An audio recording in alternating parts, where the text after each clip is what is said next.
BRS party ఆనాటి TRS party 2001లో ఆనాటి ఉమ్మడి ఆంధ్రప్రదేశ్ పాలకుల నిర్లక్ష్యం వల్ల తెలంగాణ ప్రజలు పడుతున్నటువంటి ఇబ్బందులను గుర్తించి కేసీఆర్ గారు పార్టీని స్థాపించి తెలంగాణ ఉద్యమాన్ని ఢిల్లీ స్థాయికి, దేశ రాజధాని స్థాయికి, జాతీయ స్థాయికి తీసుకెళ్ళి దేశ రాజకీయ వ్యవస్థను ఒప్పించి ఆ క్రమంలో అనేక పోరాటాలు, చివరికి చావు నోట్లో సైతం తలబెట్టి ఆమరణ నిరాహార దీక్ష చేసి 14 ఏళ్ల ప్రస్థానంలో తెలంగాణ ప్రజలందరినీ కూడా సమీకరించి అన్ని వర్గాలను ఒప్పించి మెప్పించి వారి నాయకత్వంలో కేసీఆర్ గారి పోరాటం ద్వారా, వారి చర్యల ద్వారా, వారి వివిధ కార్యక్రమాల ద్వారా తెలంగాణ ప్రజల్ని మేల్కొల్పి తెలంగాణ రాష్ట్రాన్ని సాధించుకోవడం జరిగింది.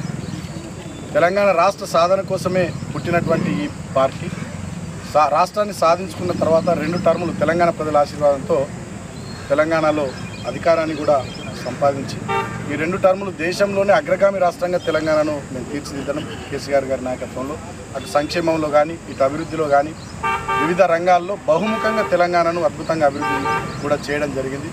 సో అందుకనే ఉమ్మడి ఆంధ్రప్రదేశ్లో 2014కు ముందు తెలంగాణ అన్ని రంగాల్లో వెనుకబడి ఉన్నటువంటి తెలంగాణ రాష్ట్రంగా సిద్ధించిన తర్వాత పంటల దిగుబడిలో పంజాబ్ను తలదన్నే విధంగా ఎదగడం జరిగింది. ఐటీ ఎగుమతుల్లో బెంగళూరును దాటిపోయి ఎదగడం జరిగింది.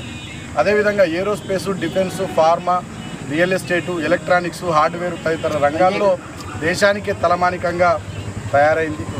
అంతేకాకుండా సంక్షేమ రంగంలో దేశానికి దిక్సూచిగా 2000 రూపాయల పెన్షను, ఆడబిడ్డ పెళ్లికి 1,00,000 రూపాయలు, రైతుకు ఆదరువుగా రైతు బంధు, రైతు బీమా లాంటి పథకాలు, రికార్డు స్థాయిలో పలు ఇరిగేషన్ ప్రాజెక్టుల నిర్మాణం, 46,000 చెరువులు మిషన్ కాకతీయలో భాగంగా పూడిక తీయడం, ఇట్లా ఒకవైపు వ్యవసాయ రంగం, ఇరిగేషన్ రంగం, సంక్షేమ రంగం, అభివృద్ధి, మౌలిక వసతుల కల్పన, పట్టణాలు, పల్లెల్లో పల్లె ప్రకృతి వనాలు, మార్కెట్లు, శ్మశాన వాటికలు, డంపింగ్ యార్డులు, మిషన్ భగీరథ ద్వారా మంచినీళ్ళు, ఇంటర్నల్ సిమెంట్ రోడ్లు, డ్రైనేజ్, ఇట్లా మౌలిక వసతుల కల్పన, అంటే బహుముఖంగా తెలంగాణను అన్ని రంగాల్లో అద్భుతంగా అభివృద్ధి చేయడం కూడా జరిగింది.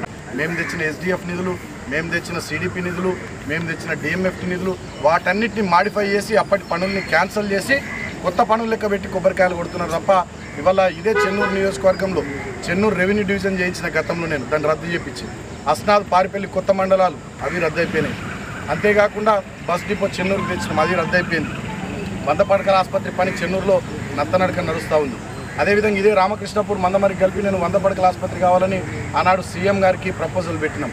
సో సీఎం గారు శాంక్షన్ చేయడానికి సిద్ధంగా ఉండే, ఇప్పటికి దానికి ఇక్కడ అతిగతి లేదు. కొత్త ప్రభుత్వం వచ్చిన తర్వాత ఇక మేము మందమరిలో కట్టిన ROBకి రిబ్బన్ కత్తిరించి, మేము రామకృష్ణపూర్లో కట్టిన ఫ్లైఓవర్కు రిబ్బన్ కత్తిరించి, చెన్నూరులో మేము తెచ్చిన సబ్ స్టేషన్కు కొబ్బరికాయ కొట్టి రిబ్బన్ కత్తిరించి ఇవన్నీ పనులు వాళ్ళు చేసుకుంటున్నట్టు చెప్పుకుంటున్నారు తప్ప ఈ సంవత్సరంన్నరలో వాళ్ళు ₹1 అంటే ₹1 ఇక్కడ తెచ్చలేదు. ఇంకా దుర్మార్గం, గాంధారి వనం మేము పెద్ద ప్రాజెక్టు దాన్ని అద్భుతంగా డెవలప్ చేద్దామని DPR రూపొందించి అద్భుతంగా నిధులు శాంక్షన్ చేపిస్తే దాన్ని పక్కకు పెట్టింది. ఇక్కడనే integrated veg and non veg market Ramakrishnapur దాన్ని పక్కన పెట్టింది. అదేవిధంగా కొన్ని మహిళా భవనాలు, కొన్ని గ్రంథాలయాలు RKPలో మేము తీసుకొస్తే వాటిని పక్కన పెట్టింది. ఇక్కడ జ్యోతినగర్ దగ్గర పార్కును దాన్ని పక్కన పెట్టింది. ఇక్కడ డబుల్ బెడ్రూమ్ ఇల్లు 296 కట్టినాం, పూర్తయినాయి, అవి ఇచ్చే దిక్కు లేదు. గతంలో ఇక్కడ ఎమ్మెల్యే గారు ఎన్నికల సందర్భంలో 45,000 ఉద్యోగాలు ఇస్తాడు, అది దిక్కులేదు. పెద్ద పరిశ్రమ పెట్టిస్తాడు, అది దిక్కులేదు. అదేవిధంగా అన్ని స్కిల్ డెవలప్మెంట్ సెంటర్లు అంతటా ఏర్పాటు చేపిస్తామని చెప్పారు, దానికి దిక్కులేదు. అంతేకాకుండా ఇంకా అనేక రకాలైనటువంటి కార్యక్రమాలు వాళ్ళు చేస్తామని చెప్పారు, ఏవి కూడా చేస్తారు. అగ్రికల్చర్ యూనివర్సిటీ అన్నారు, మైనింగ్ యూనివర్సిటీ అన్నారు, వాటికి అతిగతి లేదు. ఇదే సింగరేణి కోల్బెల్ట్ ఏరియాలో GO 76 ద్వారా ఆనాడు ఖాళీ స్థలాలు ఇల్లు కట్టుకున్న వాళ్ళకు 40,000 కుటుంబాలకు మేము పట్టాలు ఇప్పించినాం రామకృష్ణపూర్లో. ఇప్పటి వరకు సంవత్సరాల కాలంలో ఒక్క పట్టా అంటే ఒక్క పట్టా కాంగ్రెస్ ప్రభుత్వం వచ్చిన తర్వాత ఇచ్చిన పాపనవులే. ఆనాడు 9 మంది మంత్రుల్ని తీసుకొచ్చి 9 విడతల్లో 4,000 కుటుంబాలకి ఇక్కడ పట్టాలు ఇప్పిస్తే GO 76 ద్వారా ఇప్పటికొక్కరికి పట్టా ఇప్పియకపోగా అసలు ఏం కార్యక్రమాలు కూడా ఒకటంటే ఒక అభివృద్ధి కార్యక్రమం కూడా ఇక్కడ చేస్తలేదు. దానికి అతిగతి లేదు. ఈ ఏరియాలో చాలా అభివృద్ధి కార్యక్రమాలు చేస్తామన్నారు. సింగరేణి కార్మికులు ఇల్లు కట్టుకుంటామంటే 15 లక్షల రూపాయలు వడ్డీ లేని రుణం ఇప్పిస్తామన్నారు, దానికి దిక్కు లేదు. ఇట్లా అన్ని వర్గాల ప్రజల్ని మోసం చేశారు. తులం బంగారం ఇస్తామన్నది కాంగ్రెస్ పార్టీ, తులం బంగారానికి దిక్కు లేదు. ప్రతి మహిళకు 2,500 ఇస్తామన్నారు. 18 ఏళ్ళు నిండిన అమ్మాయిలకు స్కూటీలు ఇస్తామన్నారు. ప్రతి విద్యార్థికి విద్యా భరోసా కార్డు కింద 5 లక్షల రూపాయలు ఇస్తామన్నారు. ప్రతి నిరుద్యోగికి నెలకు 4,000 రూపాయలు ఇస్తామన్నారు. రైతు భరోసా 15,000 ఇస్తామన్నారు. రుణమాఫీ 2 లక్షలు చేస్తామన్నారు. దేనికి కూడా దిక్కు లేదు. ఇవాళ మొత్తం తెలంగాణ చెన్నూరు నియోజకవర్గం రాష్ట్రం అంతా కూడా కాంగ్రెస్ పార్టీని నమ్మి మోసపోయినమనేటటువంటి భావనలో ఉంది. కాబట్టి రాబోయే రోజుల్లో డెఫినెట్గా 24 సంవత్సరాలు పూర్తి చేసుకొని 25వ సంవత్సరంలో బీఆర్ఎస్ పార్టీ అడుగు పెడుతున్నటువంటి తరుణంలో మళ్ళొక్కసారి తెలంగాణ ప్రజాసేవకు, తెలంగాణ ప్రజల హక్కుల కోసం మేము పునరంకితం అవుతామని ఈరోజు మేము ఉద్ఘాటిస్తూ ఉన్నాం. పార్టీ ఆవిర్భావ దినోత్సవం సందర్భంగా ఇవాళ ఎల్కతుర్తిలో, హన్మకొండ జిల్లా ఎల్కతుర్తిలో జరిగే బహిరంగ సభకు కూడా చెన్నూరు నియోజకవర్గం నుంచి, మంచిర్యాల జిల్లా, ఉమ్మడి ఆదిలాబాద్ జిల్లా నుంచి కూడా పెద్ద ఎత్తున అందరం కూడా కదిలి వెళ్తూ ఉన్నాం. సో రాబోయే రోజుల్లో, ఇన్ని రోజులు ఒక సంవత్సరంన్నర మేము వెయిట్ చేసినాం. కొత్తగా ఎమ్మెల్యేలు గెలిచారు, కొత్తగా కాంగ్రెస్ ప్రభుత్వం వచ్చింది, వాళ్ళకి కొంచెం అవకాశం ఇవ్వాలని.